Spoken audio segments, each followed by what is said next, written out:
Hello to the good citizens of Chernin and to my good friend Mark. Well, it's Tania once again, and now I am in Naxos. Naxos, Greece, is the largest of all of the Cyclades Islands, and the Cyclades Islands are located at the south of the country. It is a large cluster of islands, many of which are heavily touristed, and Naxos used to not be so touristed until the last 3 or 4 years, and we'll talk about that in a second and how they've tried to accommodate the growing numbers of people who come to visit. It's actually a pretty self-sustaining island. They have a lot going on in terms of agriculture. They manufacture wine, honey, a liqueur called citron, which is a lemon liqueur, and a few other items like tomatoes. And they're famous actually for their potatoes, which are somewhat sweet, and cheese. They are well known for their Gruyere as well as other flavors, but Gruyere is their number one export. What you're looking at now is the Chora. The Chora is the main town of Naxos, spelled C-H-O-R-A. It is the port and where all of the action is at night. Where I'm staying is just a few minutes walk away, which is a hotel located right over there. So the views are incredible. And what makes the view so incredible is not just the ocean, but it is a structure that most people come to Naxos to see, and that is the Portara. And the Portara used to be part of the Temple of Apollo, which never got completed. It was first built, or they started to build it over 2,000 years ago. I'm going to come around to give you a better view. So what we see here now is what's left of it. There are some remnants that you can see here. But this part was the actual doorway to the temple. And it's fitting that it's the doorway that stays intact, because since that time, the time of antiquity, this has always been seen as like a gateway to the town of Naxos, a welcoming doorway for sailors that are coming in. And it's quite breathtaking to look at, quite huge. You are not allowed to go right up to it. There are barriers, although some people defy them and pose next to it. Naxos itself was invaded by the Venetians about 800 years ago. And if you look there, you will see the Venetian castle. So it was built just after 1200 AD, and today it houses the Archaeological Museum of Naxos. And the rest of the castle had been inhabited by descendants of the original family that lived in it over 800 years ago. But their contract ended and with the country of Greece, and they sold it. Apparently it has now been bought by a private family. They are Greek. We know nothing more about them, but they are apparently going to live in this castle. That's it for now, other than the fact that if you ever do visit Greece, I would highly suggest that, as well as the Chora, that you visit the island itself behind the Chora in the inland. A lot of the trips can take up to an hour by bus, but they're well worth it. I was in a town called Philoti on August 15th, which is the name day for the Virgin Mary, so it's a really big deal for these people. And everybody was in their finest clothes and walking around with baked goods to bring to other people's homes, and everybody was in a good mood. And you get a really good sense of what authentic village life is here, which is quite different from what you see at the port. So if you ever get a chance to look at YouTube videos about Naxos, or if you know people or you yourself are going to visit, try to get inland to the small villages if possible, because it's really quite a striking, lovely island. And both at the port and inland, the people are phenomenal. It's just a really, really lovely place to be. I'm fortunate to be staying here for 10 days, so I have a couple of days left. So all the more time to enjoy this beauty and the sea beyond. Stay tuned for the next part, which is the beach of Naxos, one of many. And by the way, as a footnote, there are 16 beaches on this island, and some of them are considered the finest in the Mediterranean. I'll take you to one next.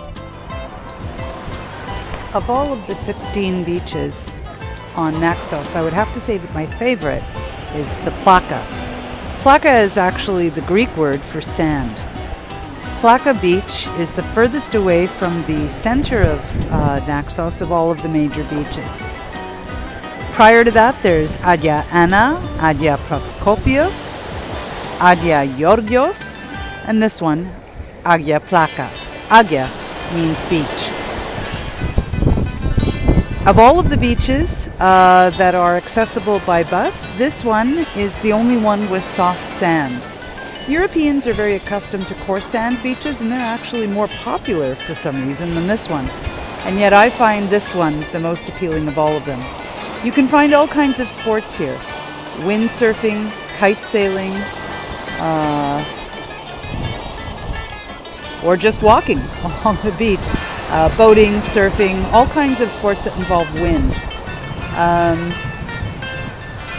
And as you walk further this way, the beach actually becomes less densely populated. I walked to the end of it this morning. It's about 2 kilometers. There are no umbrellas at the end, so it tends not to have as many people.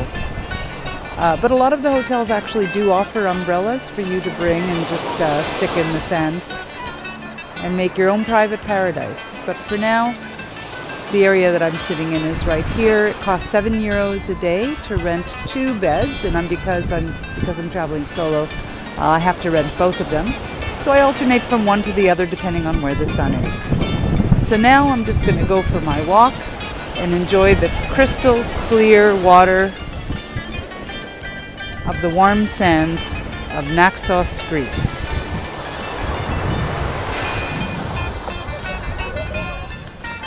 Our last stop is in the Hora. As I told you earlier, the Hora is the downtown or port area of Naxos. And as you can see off in the distance, there is the Portara that we were at earlier. And if you walk into the town, you will see a myriad of restaurants to your right, all with menus indicating what they serve, and many tourist shops on the left. All of these restaurants were built within the last 10 years or so on this side as extensions to accommodate this influx of tourists. Naxos had never been so popular as it is now, and they needed the accommodations to satisfy the numbers of people who are coming in on a regular basis, often on day trips from different ferries.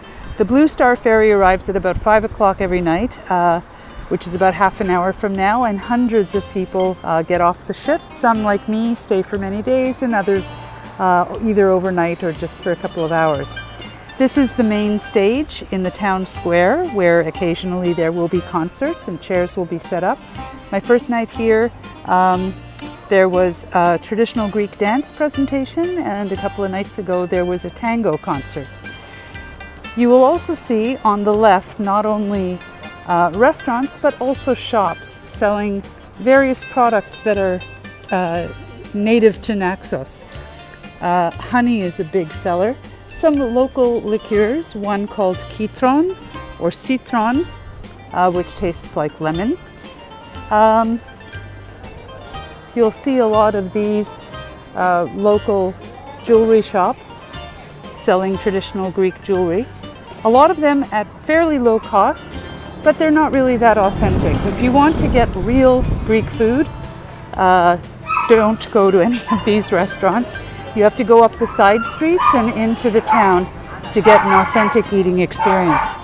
However, if you are looking for something like a really good coffee or maybe a Greek salad, and probably some seafood too, because you can't really go wrong with them, then these are a good bet.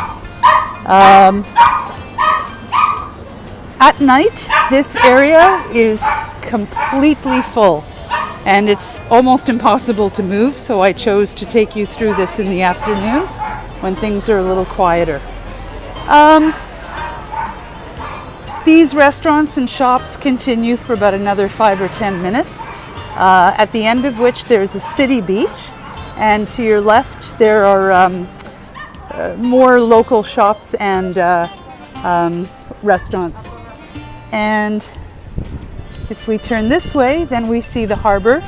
The best seats to get if you are going to sit out here at night, whether it's for a cocktail or for dinner, is to get